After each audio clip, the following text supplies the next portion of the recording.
मैं पुलकेश हसन आप लोगों के साथ आइए नजर डालते हैं दौसा जिले की। आपको बता दें कि दौसा जिले का लाल आईएएस बन गया। उसके खुशी में पूरे गांव में खुशी की लहर दौड़ उठी।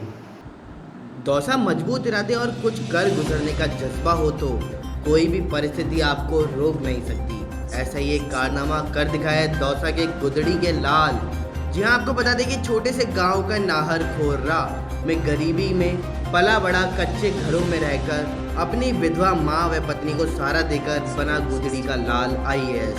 जी हम बात कर रहे हैं दौसा के नाहर खोर्रा निवासी अरविंद मीणा की, जो कि बचपन में पिता का साया उड़ जाने के बाद माँ ने गरीबी में बीपीएल राशन से मिलने वाले सरकारी अनाज से अरविंद को पाला।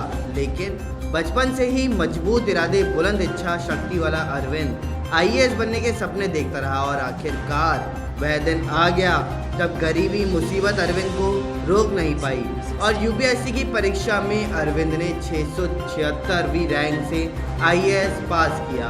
पूरे देश में लाखों बच्चे सिविल सर्विस में जाने की तैयारी करते हैं। कई बार गरीब परिवार से आने वाले बच्चे कड़े संघर्ष से समाज सेवा वाली सबसे प्रतिष्ठित नौकरी में नहीं जा पाते।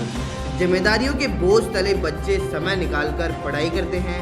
ऐसे ही सिकराय उपखंड क्षेत्र के छोटे से गांव नाहरकोरा रहने वाला एक लड़का अपनी विधवा मां का हाथ बटाने चलते कामकाज में उतर गया, लेकिन उसने अफसर बनने के अपने सपने को जिंदा रखा। भारतीय प्रशासनिक सेवा में चयन हुए अरविंद ने बताया कि सभी के जीवन में कठिनाइयां आती हैं, लेकिन मेरे जीवन में पिताजी का साया मेरे ऊपर से बचपन में ही उठ गया था, जिसके बाद मेरी माता सज्जन देवी ने ही मेरी कठिन परिस्थितियों में मेरी करवाई। लेकिन मेरे मामा ने मेरा और मेरी माँ बहुत ही सहयोग किया। वो मेरे लिए पिताजी से बढ़कर हैं। उन्होंने मुझे बहुत ही मोटिवेट किया है। मैं जिस मुकाम पर पहुँचा हूँ इससे मेरी माता जी और मामा जी को बहुत बड़ा हाथ है। आज आपका परिणाम आया है, आप कौन सी रैंक पे आए हैं और क्या प्रेरणा है? हाँ, सबसे पहले धन्यवाद।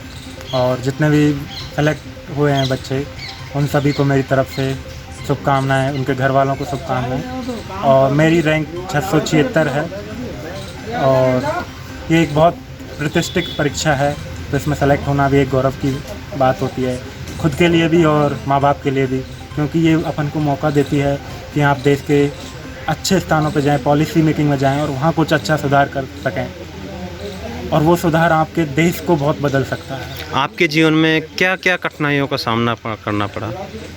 हाँ, कठिनाइयाँ हर किसी के जीवन में कठिनाई होती है, किसी के में हो सकता है सबके कठिनाइयाँ अलग अलग हों। मेरे जीवन में भी कठिनाई थी, हर किसी के जीवन में होती हैं। किसी के फाइनेंशियल होती हैं, किसी के फैमिली इश्यूज़ होते हैं, किसी के इमोशनल सपोर्ट नहीं होता, तो हर किसी की कठिनाई होती है, क्योंकि हर कोई कठिनाइयों से ही संघर्ष करके आगे बढ़ता है। तो मेरे जीवन में भी कुछ ऐसी कठिनाइयाँ थी कि शुरू में पिताजी की डेथ हो गई थी, तो थोड़ा मुश्किल था माताजी के लिए, लेकिन उन सब परिस्थितियों में मेरे लिए मेरे मामा जी पिताजी से भी बढ़कर आगे आए। उन्होंने बहुत बहुत बहुत सपोर्ट किया। सपोर्ट से ज़्यादा वो मेरे लिए मोटिवेटर थे, मतलब बहुत ज़्यादा सपोर्ट। शायद मेरे पिताजी भी होते तो उतना नहीं कर पाते, लेकिन वो मेरे लिए बहुत बढ़कर आए। उन्होंने सब सपोर्ट किया मेरे को। आप इसका श्रेय किसको देना चाहेंगे?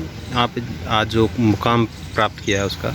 इसका श्रेय मैं सब लोगों को देना चाहता हूँ। इसका श्रेय सबसे पहले मेरे माताजी पिताजी जिन्होंने मेरे को जन्म दिया, उसके बाद मेरे रिश्तेदार, मेरे गांव वाले, और सबसे महत्वपूर्ण मेरे मामा जी। उन्होंने बहुत योगदान दिया है मुझे इस सक्सेस तक, और मेरे दोस्तों का बहुत बहुत योगदान है, उन्होंने बहुत सपोर्ट किया है मेरे को।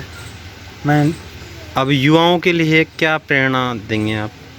हाँ, युवाओं के लिए यही प्रेरणा है कि सबसे पहले आप एक अच्छे इंसान बनो, अपने माँ बाप का कहना मानो, गलत रास्तों पे मत जाओ। और माँ बाप के लिए भी एक वो है कि अपने बच्चों को अच्छी शिक्षा दें, और सबसे पहले शिक्षा अपने घर में दें। स्कूल जाने से पहले जो शिक्षा होती है वो पहले अपने घर में दें, उनको अच्छी चीज़ें सिखाएं, अच्छे गुण दें। वो गुण उनको आगे बहुत अच्छा इंसान बनने में बहुत मदद करेंगे, और बाद में धीरे धीरे उनको पढ़ाई अच्छी दें। पढ़ाई अच्छी होने के बाद वो अच्छे नौकर बनेंगे, लेकिन उससे बढ़कर अगर वो अच्छे इंसान हैं तो वो देश के लिए बहुत इंपॉर्टेंट रिसोर्स है फ्यूचर के लिए। तो सबसे पहले एक अच्छा इंसान बनना बहुत ज़रूरी है। इस खबर बस इतना ही। देखते रहिए न्यूज़ 18। नमस्कार।